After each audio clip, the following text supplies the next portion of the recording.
नमस्कार जय जगन्नाथ। आज टॉपिक हूँ आजिकालिका गणेश पूजा। गणेश पूजा भाद्रव मास शुक्ल पक्ष चतुर्थी तिथि सारा विश्व में बड़ धूमधाम रे पालन करा जाए। कहा जाए कि यही दिन भगवान गणेश धरापृष्ठ को आसी थांती। जदि यही दिन आमे भगवान गणेश को भक्तिर सहित पूजा करिबा तेबे स्वयं विघ्न विनायक गणेश मनुष्यर समस्त बाधा विघ्न दूर कर। किंतु कौन कहबी आज्ञा आजिकालिका गणेश पूजा कथा। गणेश पूजा ना रे गोटे फैशन एठी गलानी। गणेश पूजा पूर्व तो बहुत जोर प्रिपेरेसन टा बहुत बढ़िया से हबो। पूरा गोटे मास पूर्व प्रति गाँव रे क्लब रे गोटे मीटिंग हबो। पूरा जोरदार से प्लानिंग हबो। कौन कौन हबो घर पिछा 5,000 टंकार कम नहीं। मोर पड़ गणेश पूजा रे चांदा देवाकू तमे बाध्य। शेष गणेश पूजा आसीजिवो। गणेश पूजा दिन पूजार कार्यक्रम चलिबो। सजासजी चलला। देन गणेश पूजा दिन मंडप रे से दिन काऊ उड़ुथेबे। केही भी कहार देखा नथिबो। गणेश एका बसथिबे आस्थान रे। गणेश भी भाबिथिबे एमाने मते केतेबेले पूजा करिवे। चाही चाही राति 8टा 9टा 10टा कोडी राति 11टा भी हो जाए। किछि भक्त उपस्थित थिबे क्लब रो। देन तापर नना आसी पहुँचीबे। नना दिन सारा पूजा करी करी ननांगर पेशेंस नथिबो मंत्र सब पढ़ी के पूजा करिया पाई। ओम स्वाहा करी किछि समय मंत्र सारी नना भी 600 छु हे जिवे। पूजा सरिला। देन से दिन गणेश पूजाटी शेष हो जिवो राति 11टा रे। गाँव लोक माने भी जानि नथिबे केतबेले पूजा आरंभ हैला आ केतबेले सरिला। सेही क्लब रो पिला माने भी जानि नथिबे पूजा केतबेले आरंभ होइछि आ सरिछि। बा से गणेश पूजाटा से दिन जाहिताई रे गणेश पूजाटा सरि जिवो। आउ तापर आसला मेन कार्य गणेश पूजा रे विसर्जनटा माने बहुत फुल प्लानिंग रे थाए। आजिकालिका युव समाज रो जोंटा मेन प्रोग्राम माने जोंथि गणेश पूजाटा होई थाए। मते तो लगे गणेश पूजा पई प्रोग्राम होइनी। प्रोग्राम पई ही एठारे गणेश पूजा हुए।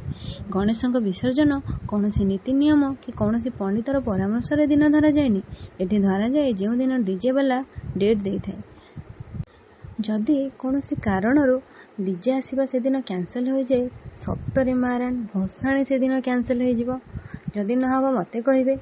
गणेश पूजा रे आजिकाली तो गोटे मेलोडी गोटे ट्रेंडिंग हो गलानी। मेलोडी न हले गणेश पूजा भसाणी हेई परिबनी। झियो मानकर अर्धनग्न अवतार डांस जो गीत जो नाच चाही हेबनी आज्ञा। किंतु किंतु किंतु आजिकालिका आमर भद्र घर पिला माने स्टेज आगरे झियो मानक गोड़ तले एमिति नाचुथिबे सत्ते कि जेमिति लक्षे टंका पाइछंती। गाँर साई पड़िशार बापा माँ गुरु गुरुजन भाई भौणी माने सेठी चाही भी पारु नथिबे। गोटे बापा ता पुओ को गोटे भौणी ता भाई को देखिकी जेमती छाती कुंढे मोट हो जाउथिबा आज्ञा।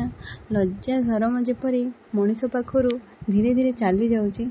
स्टेज उपरे झियो मानक नृत्य को देखी तले नाचुथिबा किछि भाई मानकर बापा माँ भी भाबुथिबे एमिति खुशी रे आमे पुओ को घरे केबे देखिनु। बापा माँ छातीर से वेदना को आजिर युव समाज कौन बुझी पारिबो। घरे माँ पाई केबे 5,000 टंकार शाढ़ी आन नथिबे किंतु पूजा रे एही सब देखिया पाई 10,000 टंकार कौनसी पिला कम देई नथिबे। आजिकालिका युव समाज आज्ञा तांको भल उपदेश देले पिता लागिबो। एसबु अश्लील नाच देखि सारिबा परे ताहापरे आसीबो भसाणी। जे विद्यादाता अग्रपूज्य तांको विसर्जन दिन निरामिष तो छाड़ से दिन गोटे भल मांसर भोजी हेबो। मद मांसरे भासीबो से दिन टोटाल क्लबटा। एमिति ढुलाउथिबे नाची भी पारिबाको समर्थ हेउ नथिबे। आ गणेश भसाणी हबो सेठारे मारपीट गंडगोल हबनी ई कण गोटे कथा।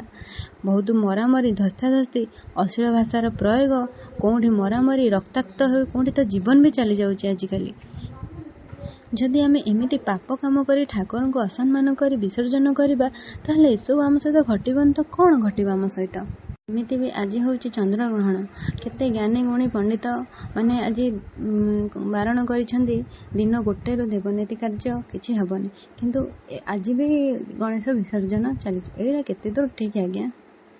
शेष में अनेक मारपीट गंडगोल कर सारी मनरे राग हिंसा क्रोध रखी ठाकुर को कौन नदी पठारे नहीं पकाई दि जाए। सतरे केते अभावनीय दृश्य देखिले आखिरे लुह आसी जाए। यह हेउची आम युव समाज गणेश पूजा। एमिति पूजा हवा केते दूर ठीक। ए समाज केबे सुधरिबो।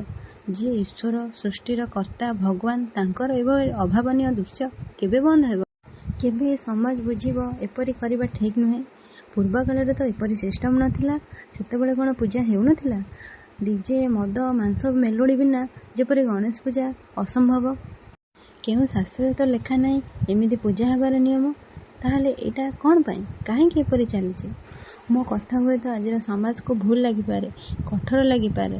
ତାହେଲେ କୁହନ୍ତୁ ଠିକ୍ କ'ଣ? ନିଷ୍ପତ୍ତି କ'ଣ କରିବା ଉଚିତ? ନିଷ୍ପତ୍ତି ଆପଣମାନଙ୍କର। ଆମେ ଚାହିଁଲେ ସବୁକିଛି ପରିବର୍ତ୍ତନ କରିପାରିବା। ଯଦି ମୋ କଥା କାହାକୁ ଦୁଃଖ ପହଞ୍ଚାଇଥାଏ ତାହେଲେ ମୋତେ ହୃଦୟର ସହିତ କ୍ଷମା କରିବେ।